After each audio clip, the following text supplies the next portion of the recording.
Dear student, मैं संदीप सिंह, प्रवक्ता भौतिक विज्ञान, जेपीआईसी डिजिटल एसटीडी के यूट्यूब चैनल पर आपका स्वागत करते हैं।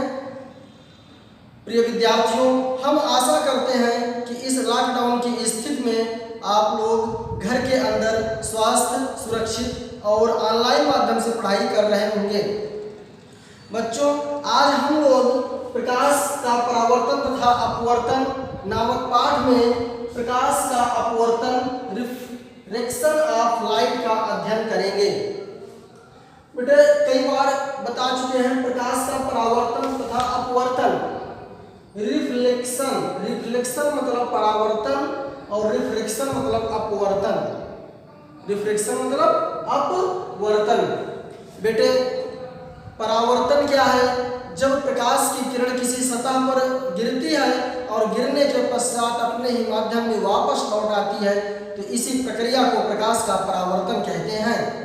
आपने देखा था कि प्रकाश के परावर्तन में जो तल होता है वो पॉलिश किया गया होता है। पॉलिश करने के बाद उसमें रेड ऑक्साइड का पेंट भी किया जाता है। प्रिय विद्यार्थियों, परावर्तन के आपको हम दो नियम बताए थे, ठीक उसी प्रकार से यहाँ पर अपवर्तन के भी दो नियम हैं जो कि बहुत महत्वपूर्ण नियम हैं। बेटे, प्रकाश का अपवर्तन क्या है? सबसे पहले इसकी हम लोग चर्चा करेंगे।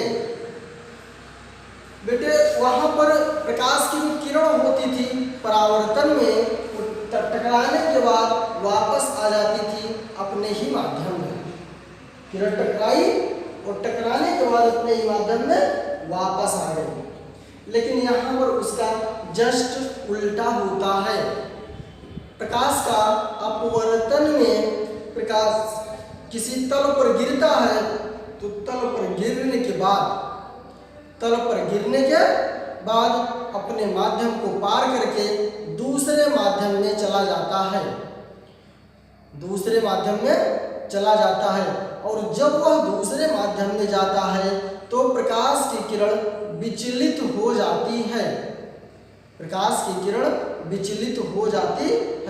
इस किरण के विचलित होने की घटना को ही प्रकाश का अपवर्तन कहते हैं।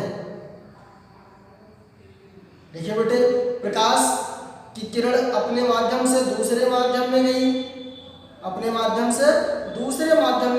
और जब दूसरे माध्यम में जाने के पश्चात वह अपने मूल रूप में न रह करके विचलित हो जाती है, और इसी विचलित होने की घटना को प्रकाश का अपवर्तन कहते हैं। बेटे, अपवर्तन एक दूसरी प्रक्रिया है। अपवर्तनांक, रिफ्रैक्टिव इंडेक्स, यह दूसरी प्रक्रिया है जिसकी आगे हम चर्चा करेंगे।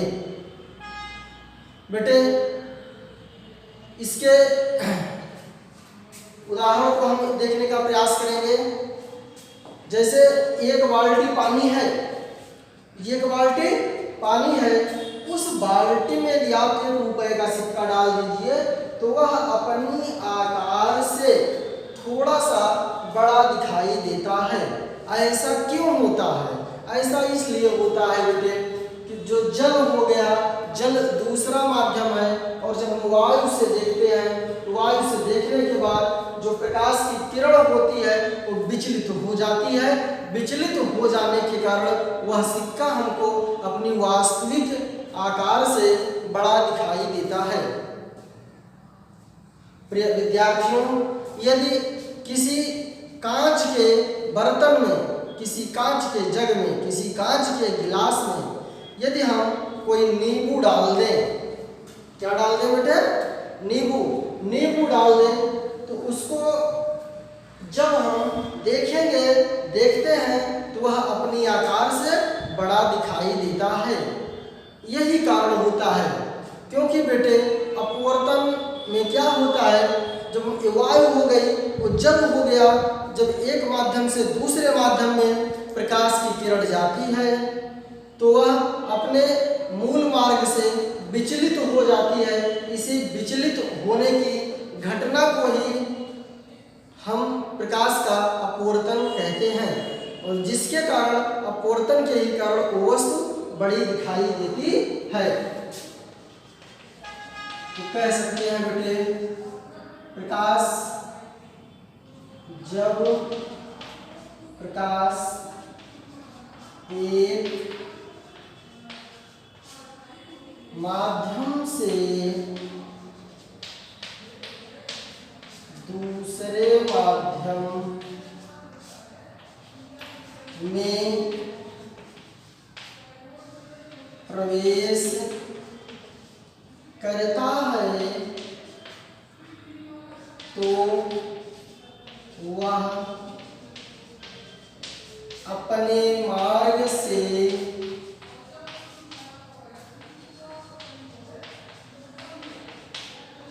विचलित हो जाता है,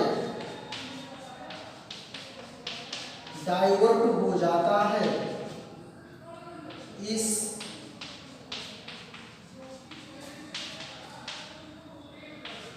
विचलित होने की घटना को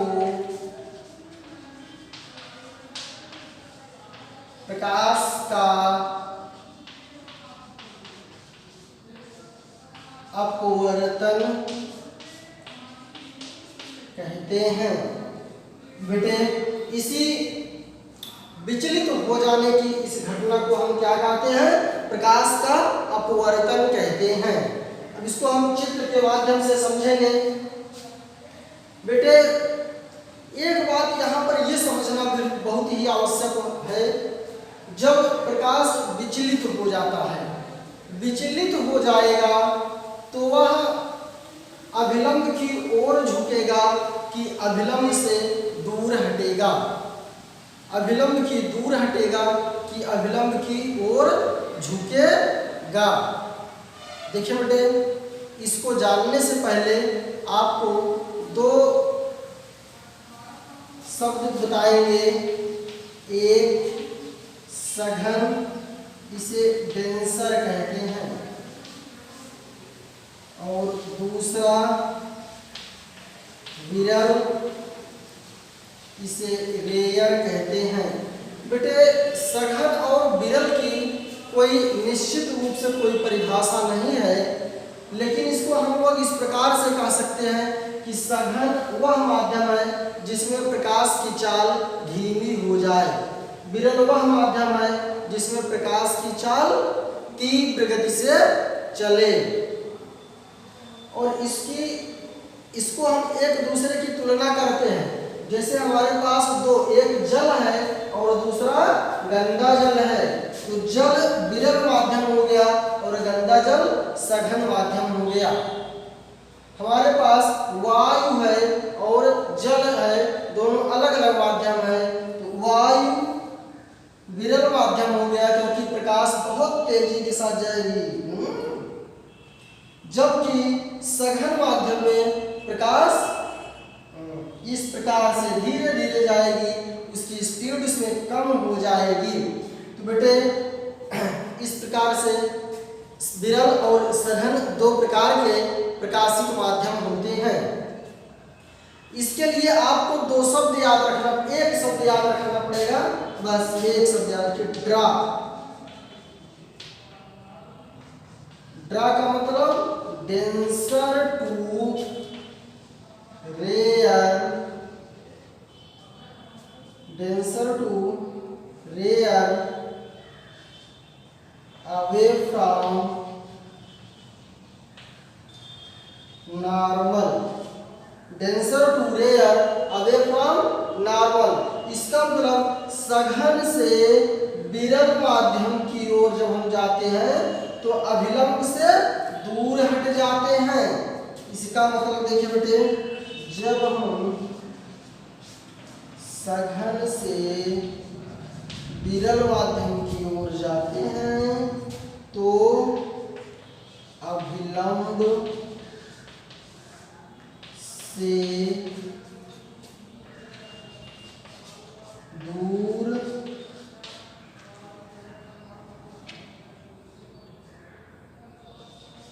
जाती है, अभिलंब से दूर हो जाती, इतना लिखिए बेटे, अभिलंब से दूर। सघन से विरल माध्यम में जब कोई प्रकाश की किरण जाती है तो कैसे अभिलंब से दूर हो जाती है। और इसका उल्टा बेटे देखेंगे, जब विरल से सघन माध्यम में कोई किरण जाती है तो अभिलंब की ओर अभिलंब से दूर झुक जाती है।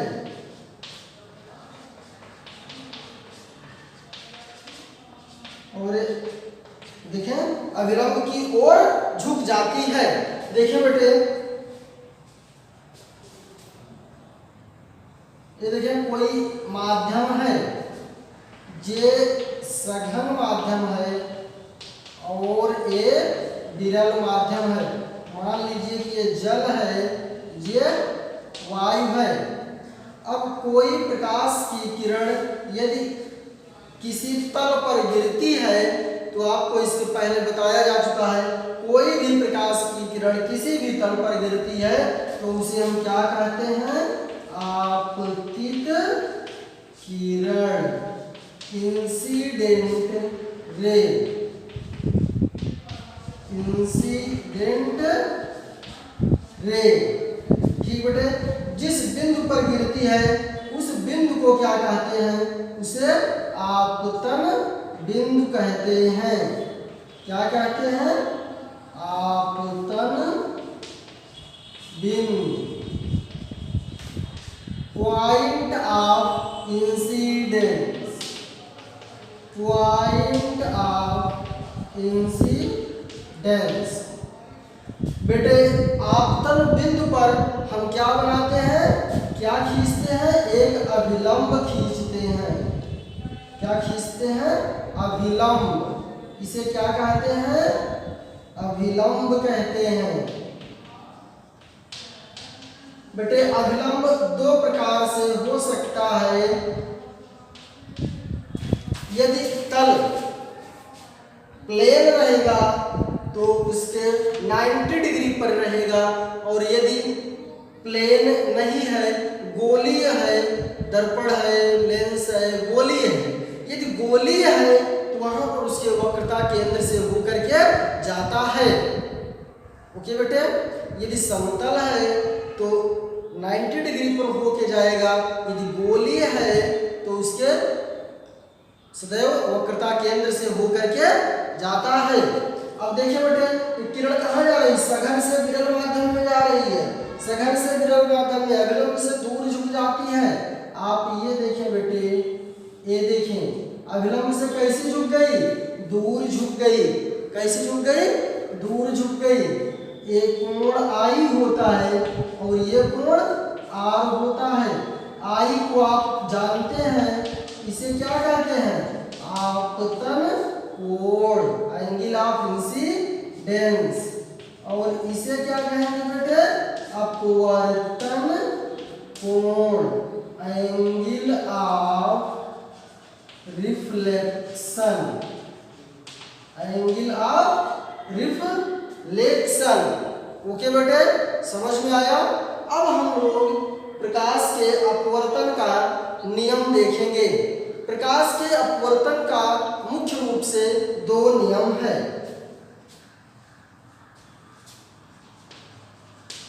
प्रकाश के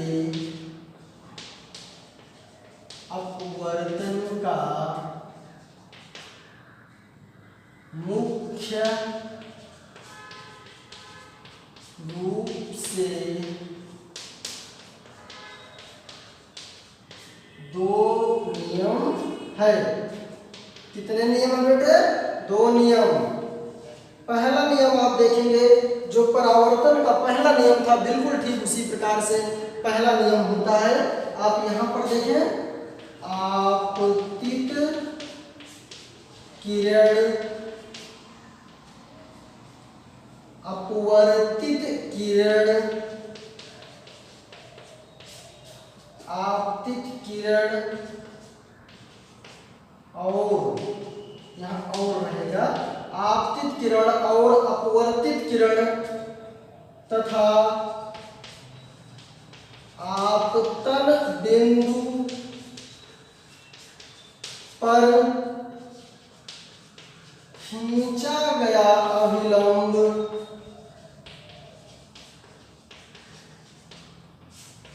सदैव एक ही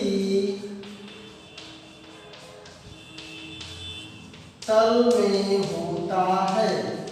देखिए बेटे, आपतित किरण, अपवर्तित किरण तथा आपतन बिंदु पर खींचा गया अभिलंब सदैव एक ही तल में होते हैं।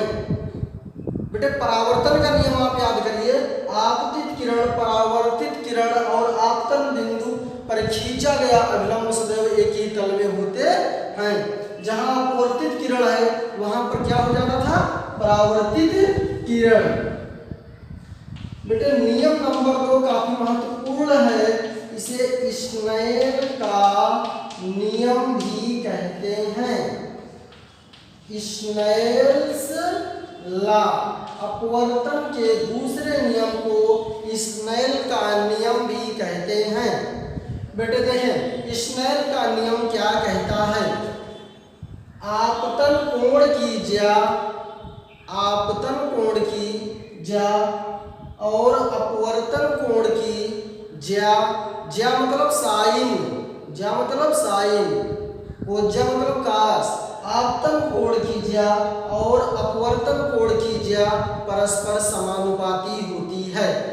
देखिए बेटे, साइन आई आपतन कोण की ज्या, प्रोपोर्शनल का चिन्ह लगा दिए, अपवर्तन कोण की ज्या परस्पर समानुपाती होते हैं। बेटे भौतिक विज्ञान का एक नियम होता है कि जहां पर यह क्रमानुपाती का नियम लगाया जाता है उस नियम को हटाते हैं, हटाने के पश्चात वहां पर हम एक नियतांक लिखते हैं।